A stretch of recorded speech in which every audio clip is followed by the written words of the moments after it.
Hello dear friends. तो EPFO ने finally जितने भी पेंशनर्स है खास करके उनके लिए न्यूनतम पेंशन 3,000 रुपए करने की बात को स्वीकार कर लिया। ये घोषणा भी कर दी, लेकिन घोषणा किस फॉर्म में की है मैं आप लोगों को वहां तक भी लेके जाऊंगा। लेकिन उसके पहले ईपीएफओ का इस प्रकार का निर्णय लेना, भाई क्या कारण है, किन बातों से इन्हें डर लगा जो कि इतने लंबे समय से इनके कान बंद थे, अब जाकर के इनको लग रहा कि भाई साहब अब इनकी मांगे पूरी करो, वरना आने वाले समय में हो सकता है कि इनका support as a vote bank के रूप में पब्लिक इनको ना करे। कई प्रकार के रीजन आज आप लोगों को इस वीडियो के माध्यम से क्लियर होने वाले हैं, लेकिन किस फॉर्म में इन्होंने ये घोषणा की है वहां तक भी हम लोग चलेंगे। फिलहाल हम लोग बढ़ेंगे अपने सेशन की ओर। अभी हाल ही में आप लोगों को ये बात तो क्लियरली पता ही है कि भाई साहब 78 लाख पेंशनर्स यानी कि ईपीएस 95 के 78 लाख पेंशनर्स, इन्होंने ये जो कर्मचारी है इनकी नाराजगी वर्तमान गवर्नमेंट से अच्छे खासे तरीके से, अब इनकी नाराजगी को इन्होंने महसूस भी किया और अभी हाल ही में 9 जुलाई को आप लोगों ने देश के 25 करोड़ कर्मचारियों के माध्यम से जो हड़ताल की गई, क्योंकि उनके विरोध में जो नियम गवर्नमेंट लेके आई भाई साहब उन्होंने हड़ताल की। यानी कि ये जनता भी अपनी एकता के साथ में इनके द्वारा लाए गए तमाम प्रकार के विरोधी कानूनों के खिलाफ खड़ी हुई।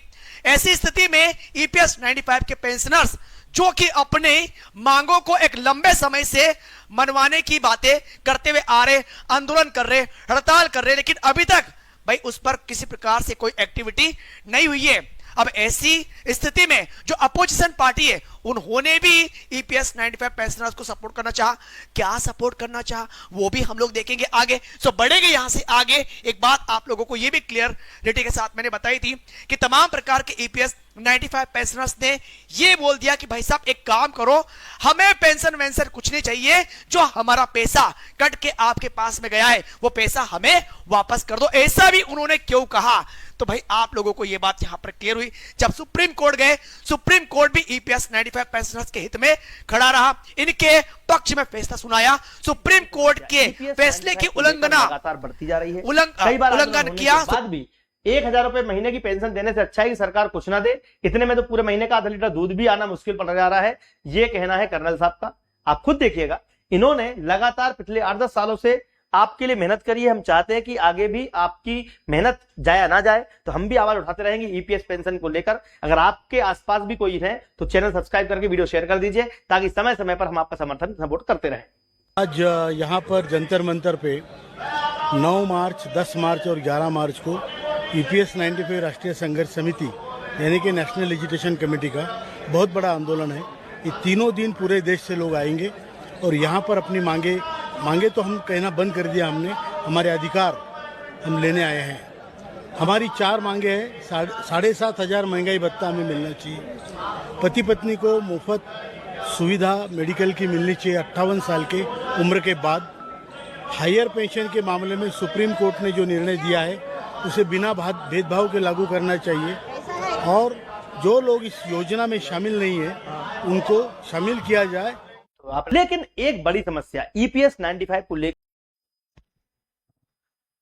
तो नमस्कार प्यारे साथियों, स्वागत है आप सभी का एक बार फिर से दीप्ति सिंह एकेडमी परिवार में। जो भी हमारे ईपीएस 95 पेंशन कर्मचारी हैं, आप सभी को पता है कि 13, 14 और 15 3 दिवसीय एक राष्ट्रीय स्तर पर जो है ज्ञापन प्रक्रिया हुई थी। उसके बाद आप सभी को यह भी पता है कि 21 अप्रैल एक बहुत ही महत्वपूर्ण तारीख थी, वो एक बहुत ही महत्वपूर्ण जो है यहाँ पर तिथि थी, जिसमें एक यहाँ पर वादा किया गया था कमांडर साहब अशोक रावत जी के द्वारा, साथ में हमारे जितने ईपीएस 95 पेंशन कर्मचारी हैं इन सभी के द्वारा, कि हम भारत के अलग अलग राज्यों में जितने ईपीएस 95 पेंशन कर्मचारी हैं, लगभग अगर देखें 78 से 80 लाख हैं, 81 लाख हैं समथिंग, ये सब लोग मिलजुल कर अपने अपने आसपास के जितने मंत्री हैं, विधायक हैं, सांसद हैं, इन सबको ज्ञापन भी देंगे। ज्ञापन के साथ साथ तो उसके साथ साथ में अगर बात आ जाए कभी कि सर ज्ञापन तो देंगे, लेकिन और क्या तक पहुंचाएंगे।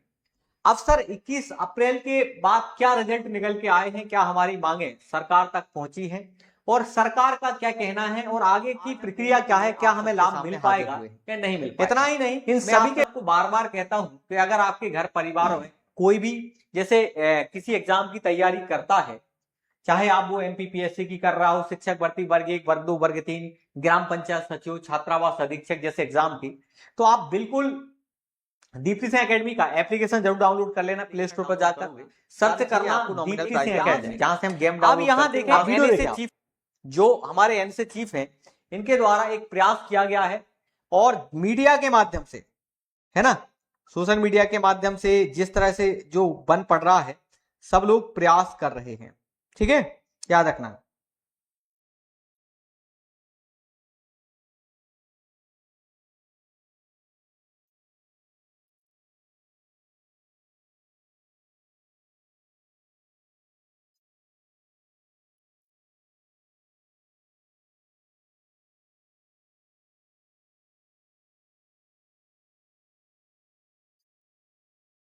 देख रहे हो आप ये वीडियो?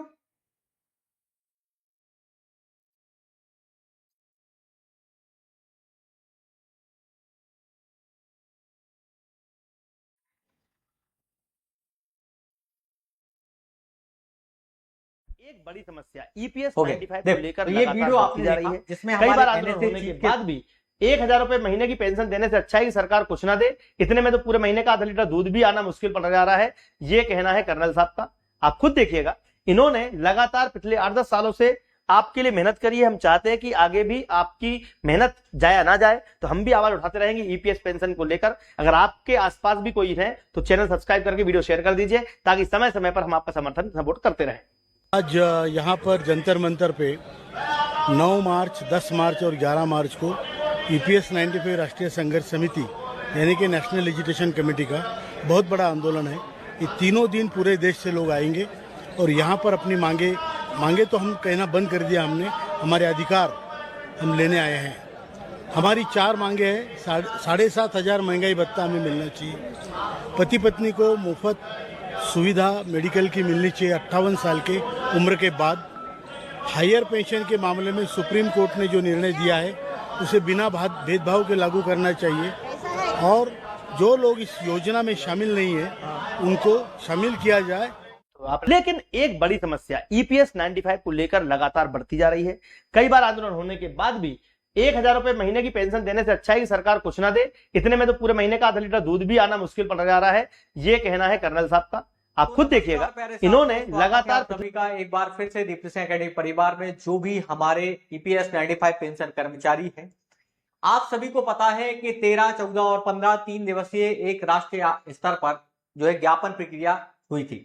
उसके बाद आप सभी को यह भी पता है कि 21 अप्रैल एक बहुत ही महत्वपूर्ण तारीख थी, वो एक बहुत ही महत्वपूर्ण जो है यहाँ पर तिथि थी, जिसमें एक यहां पर वादा किया गया था कमांडर साहब अशोक रावत जी के द्वारा, साथ में हमारे जितने ईपीएस 95 पेंशन कर्मचारी हैं इन सभी के द्वारा, कि हम भारत के अलग अलग राज्यों में जितने ईपीएस 95 पेंशन कर्मचारी हैं, लगभग अगर देखें 78 से 80 लाख हैं, 81 लाख हैं समथिंग, ये सब लोग मिलजुल कर अपने अपने आसपास के जितने मंत्री हैं, विधायक हैं, सांसद हैं, इन सबको ज्ञापन भी देंगे।